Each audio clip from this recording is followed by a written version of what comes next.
Здравствуйте, с вами «Акцент». В Государственном театре оперы и балета в эти дни приступил к обязанностям новый директор. О прошедшем фестивале «Стерх», о планах нового руководителя поговорим сегодня. У нас в гостях директор Государственного театра оперы и балета Сергей Сергеевич Юнганс. Здравствуйте. Здравствуйте. Сергей Сергеевич, в эти дни в Якутске прошел 10-й юбилейный фестиваль балета «Стерх». Ваши впечатления о прошедшем мероприятии, оправдались ли ожидания? Ну, во-первых, я хочу сказать, что очень замечательно то, что я приступил к своим обязанностям как раз накануне фестиваля, то, что мне удалось погрузиться вот так вот сразу же в омут с головой, погрузиться в работу, познакомиться с коллективом, познакомиться с людьми. И, знаете, в таких, наверное, стрессовых ситуациях и проверяется коллектив. Я считаю, что в Государственном театре оперы и балета замечательная балетная труппа, замечательный руководящий состав. Фестиваль был подготовлен на очень высоком уровне. Для себя я увидел огромный потенциал коллектива, с которым очень интересно работать. У людей горящие глаза, все они стремятся, желают, хотят что-то нового и очень ответственно относятся к работе. Каждый вечер, проходя перед спектаклем по закулисной части, я видел артистов балета, которые не просто разогревались, не просто готовились к выступлению, а они психологически и морально каждый раз настраивались к выступлению. Я видел эту ответственность каждого члена балетной труппы, каждого члена коллектива к тому, что будет происходить сегодня вечером. Поэтому, конечно, я понял, что я попал в замечательный театр с традициями, с отличной труппой и с очень хорошими людьми. Познакомившись с коллективом, с репертуаром театра, вы наверняка наметили какие-то планы, которые планируете осуществить в ближайшее время. В дни фестиваля состоялось заседание вновь созданного художественного совета театра, где мы утвердили 4 основных постановки театра. Это будет в первую очередь балет «12 стульев» на музыку Геннадия Гладкова, оперетта «Марица» Имры Кальмана, опера «Кармен» Бизе и балет Герасимова «Благословенные узоры». Кроме этого, планируются еще некоторые постановки, которые будут осуществлены в камерном формате. Своего рода эксклюзивные постановки для очень маленького круга зрителей. Это даст возможность театру делать спектакли, в первую очередь расставляя акценты на художественной составляющей спектакля.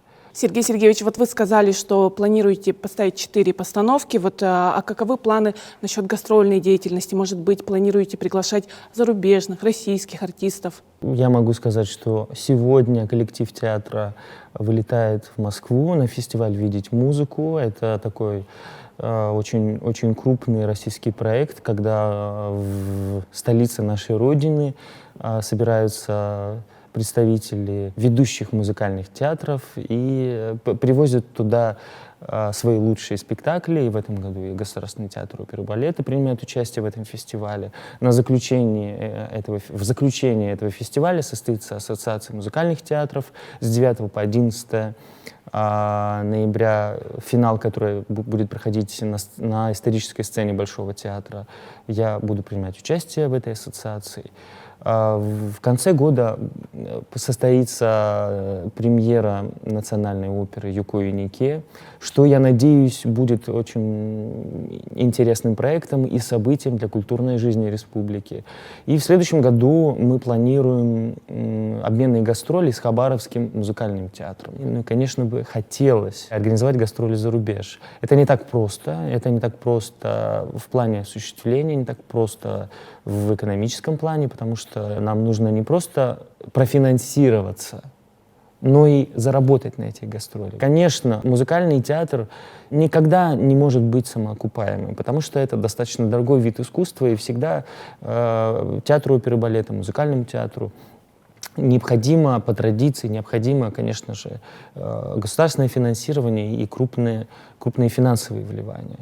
Поэтому в ближайшее время в наших планах создание попечительского совета театра, в котором мы хотели бы пригласить представителей крупнейших компаний, представителей бизнеса, потому что, я думаю, только при помощи бизнеса, при помощи крупных компаний мы могли бы осуществить те амбициозные культурные проекты, которые бы достаточно положительно сложились бы на общем имидже театра и республики в целом. Вот в России с этого года действует национальный проект «Культура», который действует и на территории Республики Саха. Вот как вы планируете продолжать работу по реализации национального проекта? Я знаю, что, например, проект подразумевает увеличение зрительской аудитории.